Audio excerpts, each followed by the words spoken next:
Doutora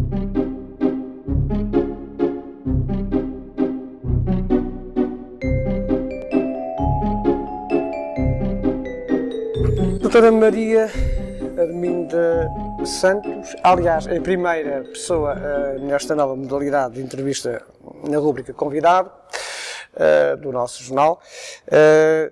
Comemoramos 5 anos a ser videogravada. E o que fazíamos sempre nas anteriores entrevistas, ao longo destes 5 anos, e foram muitas as entrevistas que já fizemos, há uma pergunta que sempre fazemos à entrada. Quem é, neste caso, a doutora Maria Arminda dos Santos? Ora mal, essa é uma pergunta interessante e um bocadinho complicada para iniciarmos uma conversa, mas é muito interessante. Eu sei que às vezes é difícil nós falarmos sobre a nossa pessoa, às vezes é mais fácil falarmos sobre os outros, neste frenesim cotidiano, nem pensamos muitas vezes em nós, devido à vida que levamos. Mas eu vou tentar, sucintamente, dizer-lhe quem sou, ou quem penso que sou. Sou uma pessoa simples, uma pessoa vulgar, que gosta de estar sempre a aprender, que gosta de aceitar desafios, que gosta de estar ativa e atuante, preserva muito a família e os seus amigos, que adora a cidade do Porto. E é natural do Porto? Não sou, mas adotei a cidade do Porto há muitos anos, porque aqui estudei e aqui me fixei quase há 45 anos e, portanto, considero a minha cidade. Mas é natural de onde? Sou natural de Hermesinde, concelho de Valongo. Estou muito pertinho. É distrito do Porto. Exatamente, estou muito pertinho do Porto.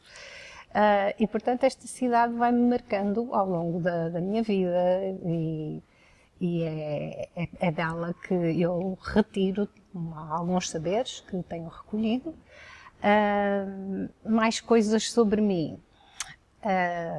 Sou uma pessoa que não desiste à primeira, sou um bocadinho persistente. Gosto de ajudar os amigos, gosto de ler, gosto de ver um bom espetáculo, sobretudo de bailado e de... É uma melómana também? Como? Melómana. Mais um pouco. Um pouco. Agora, o tempo que se vive não nos proporciona termos muitos espaços de lazer, porque temos que dividir a nossa vida, como sabem, em várias etapas, mas de qualquer modo, tudo que seja o descobrir, o estar presente, o aceitar desafios, creio que está definida a minha pessoa. É uma mulher de luta? Sim, não gosto de desistir. Gosto de continuar, de procurar estratégias e meios para poder resolver qualquer questão que me está um pouco triplicante, que eu não consiga pegar, dominar, porque eu sou um bocadinho perfeccionista. Não querendo perguntar a idade, só pergunto em que ano nasceu. Simpático. 1944. Muito bem. E a sua juventude? Foi uma juventude que levou-a logo a pensar em algo relacionado com a arte, com as belas artes, com a escultura no concreto? Sim. O meu bisavô foi médico militar e era um exímio pintor. E depois a minha formação junto dos meus pais e dos meus avós foi sempre muito dedicada à arte. Eu lembro-me de ir com os meus pais conhecer os museus do Porto, os museus de Braga. São muito bonitos, por portanto, sim. E, portanto, a arte esteve sempre um pouquinho presente. Evidentemente que inicialmente tive a oposição do meu pai, porque uma jovem ir para uma escola de naquela altura, não é? E naquela altura, eu ia fazer essa pergunta, realmente. Exato, foi um pouco complicado. E sendo do sexo feminino, não é? Porque se fosse masculino a coisa já seria muito mais acessível. Pois. Mas com a ajuda da minha mãe, que também era uma mulher muito determinada, conseguimos as duas vencer. E realmente tirei curso de escultura. E qual foi a reação de ter em Belas Artes uma mulher em Belas Artes, uma jovem nas Belas Artes? Qual foi a reação também das pessoas que estavam lá? Era normal, já era normal. Já era normal? Sim, sim, não havia muitos alunos na Escola Superior de Belas Artes. Mas também, se calhar, mulheres não haviam tantas. Não haviam muitas, mas haviam algumas. Ah, é? E, portanto, fomos muito bem aceitos e fez-me muito bem. Na minha formação moral, intelectual, deu-me imensas vantagens, imensas oportunidades de contactar com pessoas fantásticas, com pintores e escultores muito importantes da nossa cidade. Entre os quais, uns exemplos assim, Júlio Rezende, José Rodrigues, Dario Alves, Carlos Carreiro, o arquiteto Soutinho, o arquiteto Carlos Ramos, que foi diretor do... Quer dizer, uma família... Sim, sim. Havia uma... Alguns já desaparecidos, outros que ainda continuam bem vivos, não é? Claro. E a trabalhar. Portanto, foi licenciada pela Escola de Belas Artes do Porto, curso de Escultura, primeiro ano de Arquitetura. Exato, é assim que eu... Também, porque... Eu tenho a arquitetura também... Sim, está um bocadinho. Acabei depois por não fazer o curso de Arquitetura, porque surgiu o 25 de Abril e eu comecei a trabalhar, a dar aulas no Liceu da Foi uma data Póvoa de importante para Varzim. si? Claro, é evidente, como todos os jovens da minha altura. Exato. Prezo muito por pertencer à E houve uma mudança, geração. e houve uma mudança grande na sua vida após o 25 de Abril? Ou, Quer dizer, na vida familiar não, porque tínhamos uma vivência muito interessante entre pais e filhos e amigos. Não modificou assim muito substancialmente a minha vida, não. Já estavam preparados para os novos tempos? Creio que sim. Exatamente. Creio que sim. Mas antes tenha, portanto, outra experiência, portanto, já no campo letivo, a telescola, aparece a telescola, que sim. que muitos dos nossos leitores, se calhar, não saberão que é uma telescola, uma parte substancial saberá, mas foi uma experiência interessante isso? Foi uma experiência muito interessante, porque foi um desafio, lá está. Era um passo para a frente, porque a telescola hoje até, se calhar, é assim, interessante, bem, embora hoje... Temos a webcam e, portanto, esses contactos na internet, mas na altura era... Foi um passo no meio da comunicação, não é? E da educação. E da educação muito importante. Nós chegamos a ter 60 mil alunos. Nós produzíamos aulas para todo o Portugal, Açores e Madeira. Exato. Que era às tardes na RTP, que é na atual RTP. Exatamente.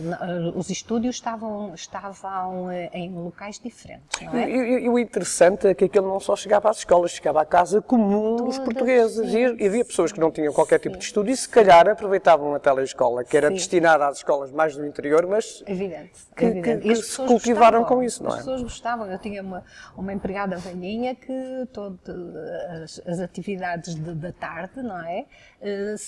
Eram para aprender coisas, como ela me dizia. Menina, eu aprendo muitas coisas. E, portanto, foi uma experiência muito... Ainda hoje era essencial isso? Eu acho que sim, porque o saber nunca ocupa lugar. Exatamente. E, portanto, era um meio de comunicação e de saber que é preciso no nosso país, porque embora... Cada vez mais, se calhar. Sim.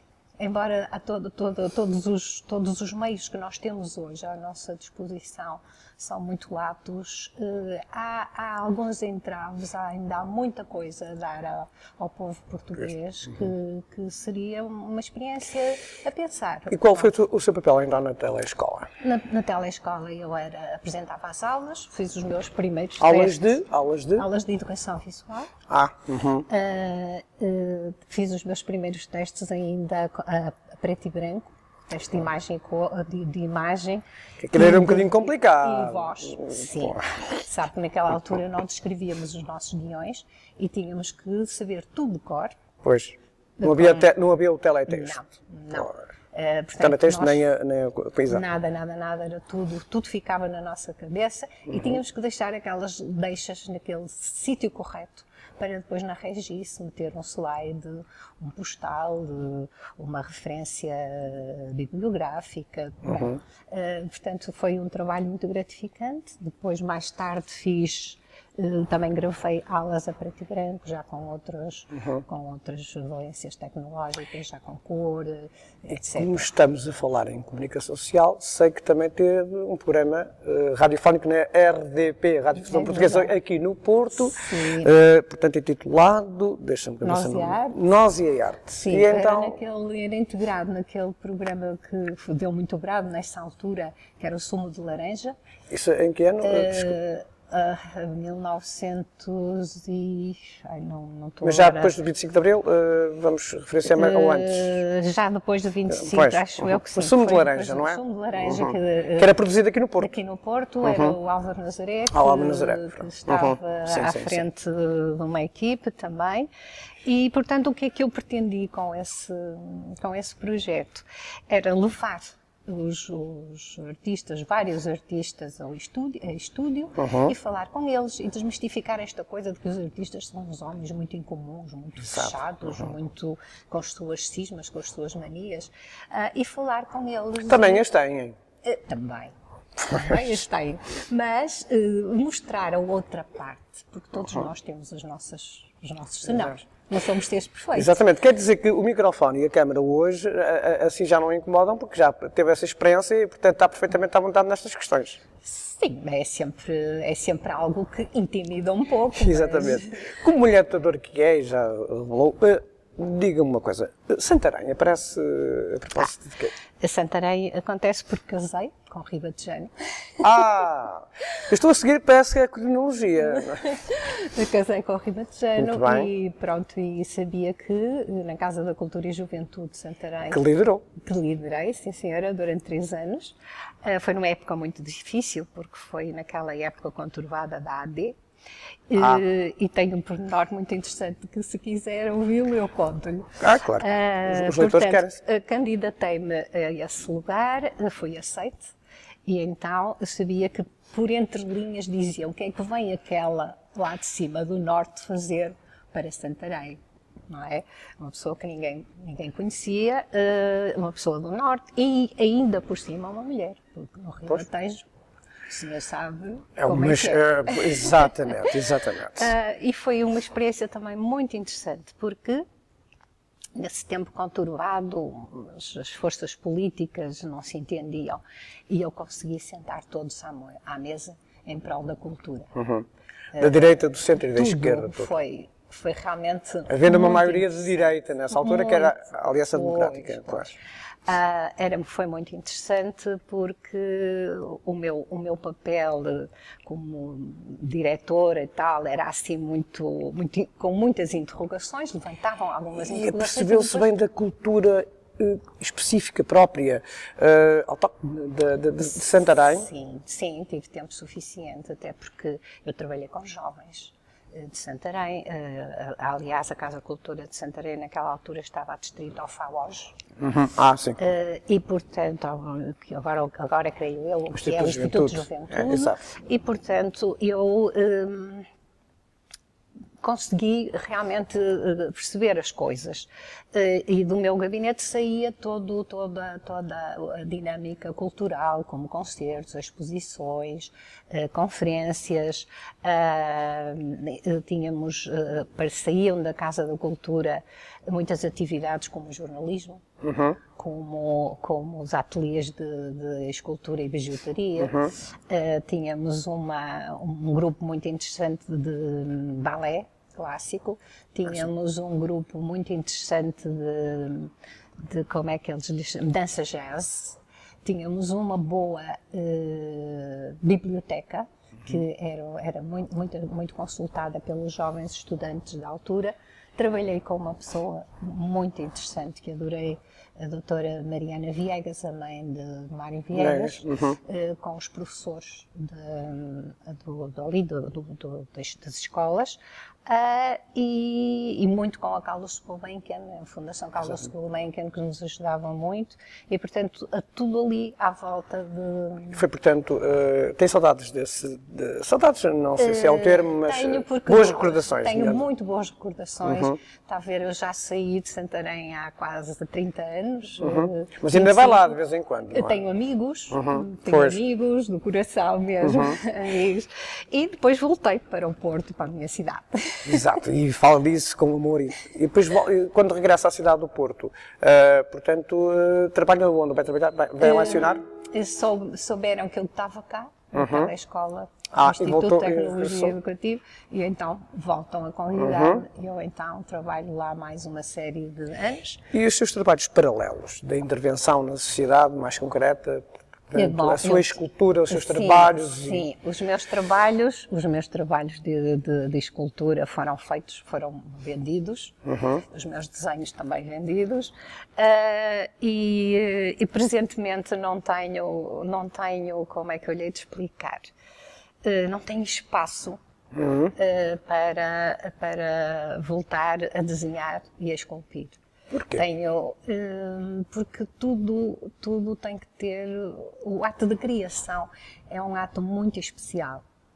E eu, ao longo de um curto espaço da minha vida, tive que ceder muitas coisas, tive que resolver muitas coisas muito importantes e não...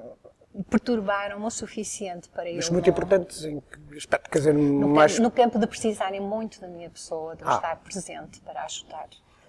Principalmente os meus familiares. É uma questão mais íntima, exatamente. Exato. E portanto eu não podia condicionou-lhe um pouco a vida e a intervenção. O ato de criação. Exato. O ato de escrever, não. Escreve. Eu sei que tem livros, e então...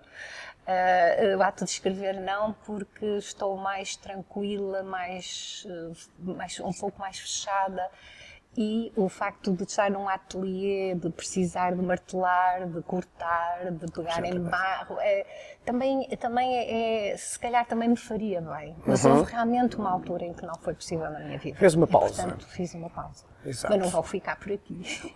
Claro que não, era o que faltava. Não vou ficar por aqui. Portanto, foi autora também do livro Montaventino ao longo dos anos, não é? Com o apoio da Câmara Municipal do Porto. Portanto, teve também sempre uma certa ligação com a Câmara Municipal do Porto, sem eu querer adiantar-me já com a ligação que tem com Santiago de Compostela, com a Galiza em si, não é? Também. Isto aqui há uma certa presença do Noroeste. O Noroeste peninsular está muito marcado na sua vida. Sim, e até porque eu também tenho família na Galiza, aqui em Tui, tenho os primos, e portanto também cresci com eles, vivi um pouco com eles, e realmente a Galiza também está um pouco no meu coração. Exato, mas está mesmo enraizado, porque está ligado muito, teve trabalhos com o Jacobel, não é? Portanto, com a atividade. Sim, já fiz. Eu estou a falar disto porque eu adoro a Galiza também, não é? Portanto, e sabe que eu conheço a Galiza muito profunda, porque eu sou caminheira de Santiago, já lá fui 4 vezes a pé, por montes e vales. Sim, deve ser extraordinário, nunca fui, realmente falta-me isso. É uma experiência fantástica. E se tiver possibilidades, faça. Porque quando nós fazemos esses percursos, nós saímos outras pessoas. Pois. Nós sentimos isso. Eu tenho vários amigos que o fizeram e também dizem a mesma coisa, é engraçado. Nós saímos somos outras pessoas. E realmente escrevi um livro porque eu tinha a responsabilidade no Clube Unesco da cidade do Porto. Vamos falar também sobre isso, exatamente. Sim, de fazer a folha informativa. Quer dizer que as pessoas, quando iam fazer uma etapa de X quilómetros e passar por X sítios, eu fazia o roteiro histórico, as lendas, as observações às pontes, às fontes. Espetacular. A arte é manancial. Santiago é uma coisa. Mas o contacto com as pessoas também, não é? Sim. Autóctonos locais. Sim. As pessoas que nos oferecem vinho, as pessoas que nos oferecem maçãs, as pessoas que nos oferecem água, que nos oferecem reboçado. Deve ser extraordinário, não é? Maçãs, olha, é um convite que deixam aos nossos leitores e agora também televídeo. Televídeo, exato. Claro, eu pertenço eu estou também na direção do Centro de Estudos Jacobeus, aqui no Porto, há muitos anos. Centro de Estudos Jacobeus. Sim. Que foi a entidade. Portanto, também é uma defensora do eixo atlântico. Sim, no sem centro. dúvida. Claro, só sem podia, dúvida, não podia deixar de ser. sem dúvida. E puxo se calhar mais para lá do que lá para baixo. Exatamente, nós estamos também se calhar Sim, mais sim. virados que é para cima do que propriamente lá para baixo. Mas seja como for, como é que se chega, portanto, ao Centro Unesco aqui no Porto? Olha, ao Ainda está Unesco, lá, ao Clube Unesco, sim, desculpe. sim, ao Clube Unesco da cidade de Porto. Sim, faço parte da direção e estou neste momento a liderar um grupo interessante que está a trabalhar sobre as fontes do Porto. Embora haja já muitas... Fontes do Porto. Fontes propriamente de água. Exato. Embora haja muitas publicações, o nosso trabalho e a nossa futura publicação versa assuntos baseados nas fontes do Porto, mas com um cunho diferente, um cunho mais crítico, porque há muito a criticar no nosso património, com grande pena minha. Pois Estado há. do património, a preservação. Mas acha que as coisas estão a melhorar ou tendem a melhorar? Acho que estão a melhorar. Há, aliás, muitas das nossas mensagens já foram, penso que ouvidas, porque algumas fontes já foram, já houve algum cuidado de se fazer alguma coisa. E agora com a saída do livro, portanto, eu acho que ainda vai ser mais ouvido, não é? O livro ainda vai sair? Sim. Quando é que vai sair mais ou menos? Não sei, durante este ano vai. Ele está pronto, tem algumas novidades, algumas coisas interessantes. Que não convém relatar, diferente. se ficar curiosidade, não, naturalmente. Não, é uma maneira diferente de abordar as fontes. E, portanto, eu estou a liderar esse grupo que é o chamado Observatório do Património do Porto. E, portanto, dentro da Unesco eu tenho, enfim, várias... E depois falou-me há bocado numa visão crítica das fontes. Entretanto, tem também uma visão crítica da cidade, a qual levou também a levantar uma questão que disse, e eu como jornalista também posso ter a minha opinião, concordo, silenciada, que foram as mulheres escravas, as carquejeiras. Portanto, há um projeto que está a ser apoiado por muitas pessoas, nobre gente, não é? Sim. Da cidade do Porto. Sim. É um monumento que pretende e que vai ser, portanto... Espero que sim. Vai ser, naturalmente. Espero que sim. E o que o nosso jornal vai dar todo o apoio, fica Muito já obrigada. desde já a Muito informação. obrigada. Às mulheres escravas, que são as carquejeiras, monumento que poderá ser, portanto, erguido junto à calçada da Corticeira, que é A atual calçada das da Corticeira. carquejeiras. Exatamente. Quando é que surgiu essa ideia de fazer este movimento, este importante movimento de homenagem em quem estava silenciado, como diz? Exatamente. É um projeto que já está na minha cabeça há muitos anos e que, neste momento, penso que reúne todas as condições e está a reunir realmente o apoio da Câmara Municipal do Porto, da Junta de Freguesia do Bonfim, muitos particulares. Pelas várias leituras que eu fiz da nossa cidade, porque realmente só conhecendo e como eu digo nos meus textos, só calcorreando a nossa cidade, as suas escadas, os seus pátios, as suas muralhas, conhecendo a nossa cidade, é que nós nos apercebemos da importância que pequenos grupos comunidades tiveram no desenvolvimento dela. É o caso das carquejeiras, não é? Estas mulheres foram realmente os seres que precisam de realmente ser homenageadas, perpetuadas no fundo. Exatamente, não é? E que ao longo destes anos todos, ao longo de um século pelo menos, foram desprezadas, ignoradas, desrespeitadas e, portanto, eu como mulher também, claro, passo a brasa à minha sardinha. Evidente. Acho que é mais que tempo de realmente elegermos essas mulheres como heroínas, não é? Porque elas, com o trabalho delas, com o trabalho quase escravo, elas conseguiram que as casas burguesas do Porto estivessem aquecidas. Portanto, estamos a falar fins as padarias funcionassem. Fins do século XIX, século XX. E que as padarias, como disse muito bem, funcionassem, foram esquecidas. vilmente esquecidas. Eu não sei se os mais jovens sabem o que é carqueja, mas seja como for, vão ao Google, vão ao motor de busca e depois fiquem a saber o que é carqueja. Já não Porque é se calhar primeiro. muita gente não sabe o que é carqueja, Sim, não é? sim. Há algumas pessoas me perguntam, mas o que é isso de carqueja? O que é isso de carquejeira? Disse, pois é, não sabem, mas vão aprender. É carquejeira ou carquejeira? Carquejeira. Carquejeira. Aqui Vem há- de carqueja. Exatamente. Carquejeira. Exatamente. Porque nós, com a nossa maneira de aligeirar o nosso português, Exato. acabamos por dizer, porque para nós é mais simpático que dizer carquejeira, mas não, é carquejeira. Portanto, agora é o grande objetivo Sim, da sua, digamos, que é uma palavra até bonita, luta. Sim, É uma palavra porque bonita. tem sido ao longo do tempo. Exatamente. Neste momento, realmente, eu penso que tenho pessoas que estão sensibilizadas para que realmente seja possível irmos no cimo da calçada das Carquejeiras. Embora se chame calçada da corticeira, não é? Sim, isso era antigamente, porque Sim. ali trabalhavam, não sei se sabe, os pelos, os da alocos, corticeira, não é? sim, sim. E, portanto, era conhecido. Só que depois, com o desenvolver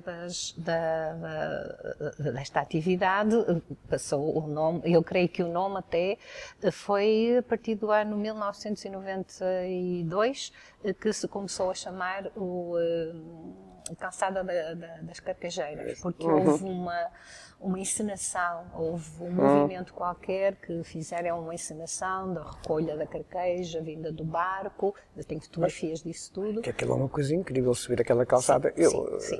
Repare, elas tinham a responsabilidade de organizar os seus ramos, a sua carga, não é? Retiravam... Quase 50 quilos, não é? Subir Sim, desde e subiam aquela calçada. Subiam, e depois ainda tinham que andar, Sim, calcorrear. e depois infiltravam-se pela cidade. Pois. Iam até às Santas, iam até ali a Carvalhido. Mas temos aqui o registro que vai ser Pareiros. publicado, lá está, numa reportagem que vai ser incerta tanto nesta edição do jornal, de relatos, por exemplo, da Maria de Luz dos Anjos, que é uma poetisa, também professora, que morou aqui no Bonfim, e que tem um relato muito interessante sobre as carquejeiras.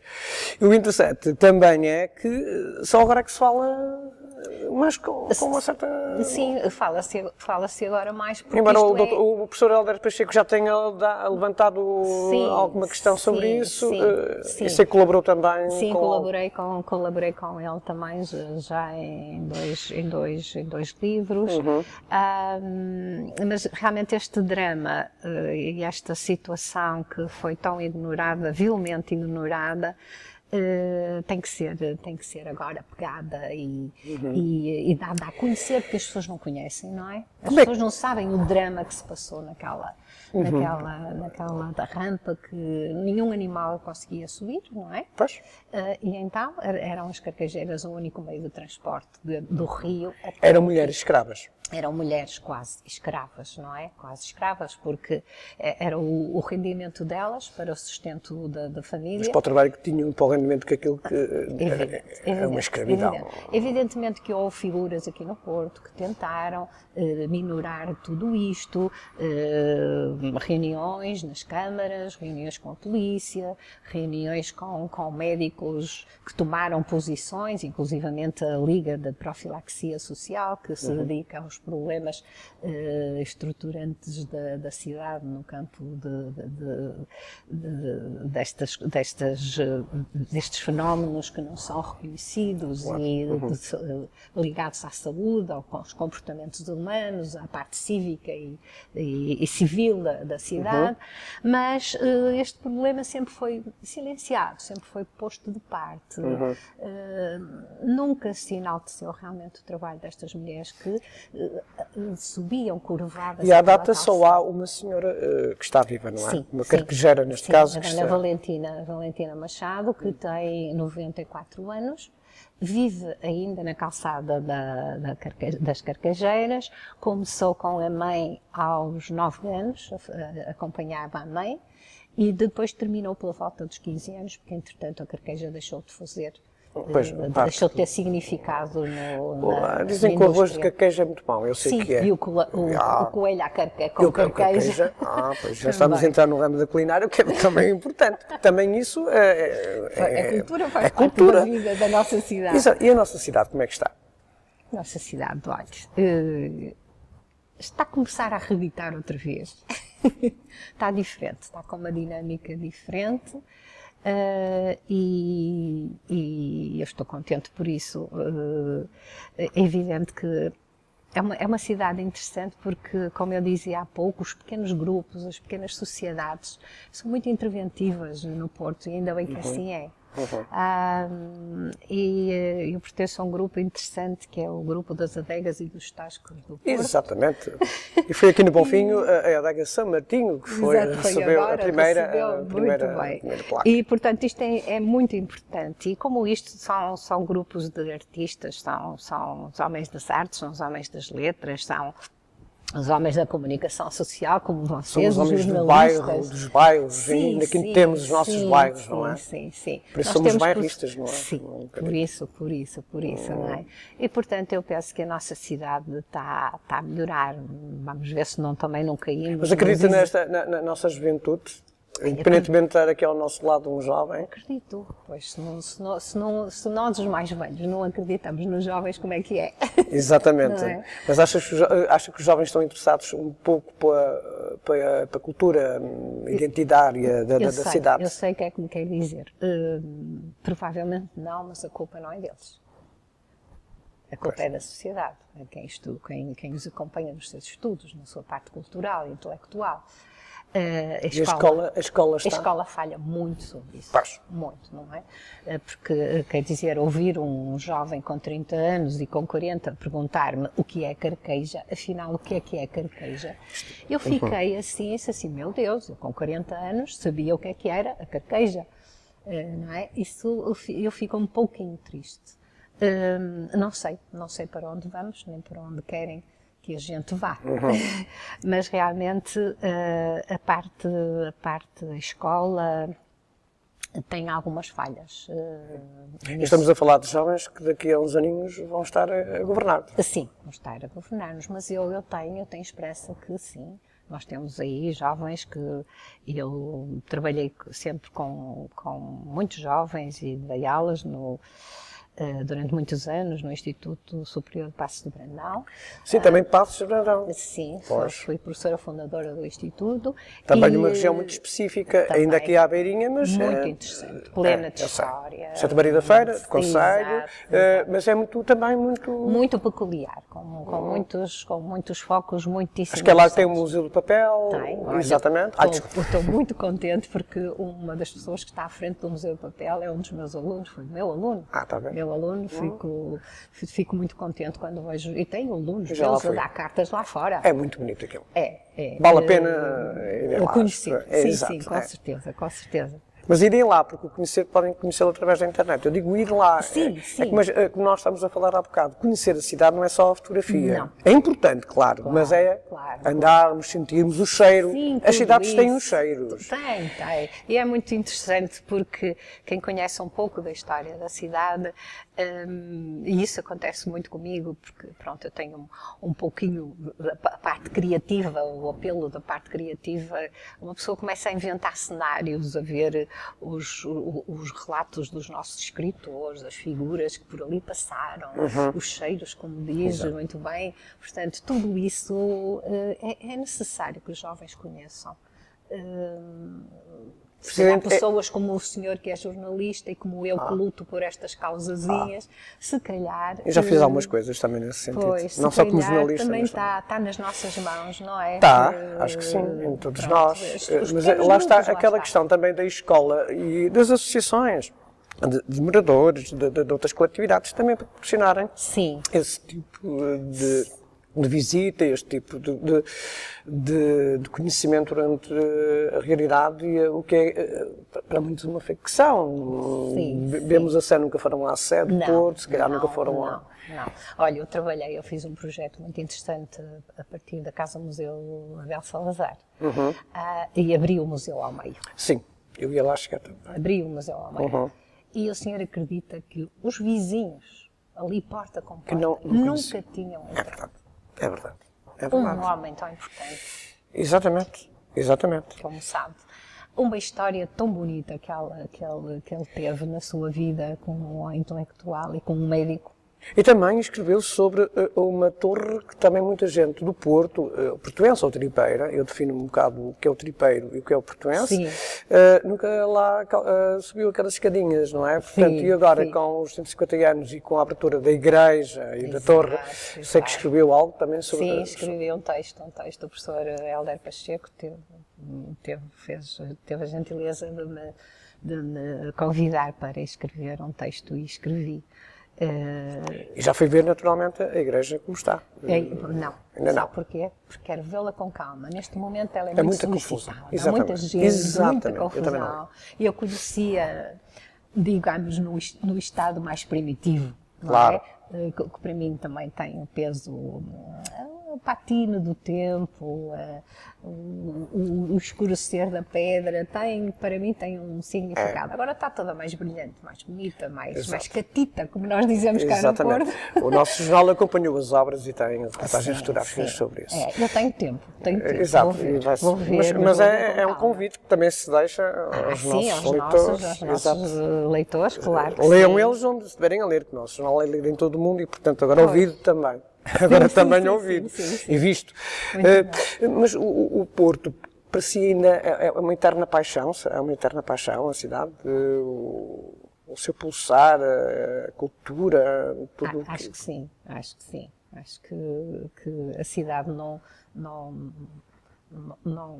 fica presa às coisas, a cidade está a crescer, está a dinamizar-se, está a tomar outros caminhos, o que a modernidade assim o impõe, mas isso não obsta que se estude e que esteja atento ao passado, não é?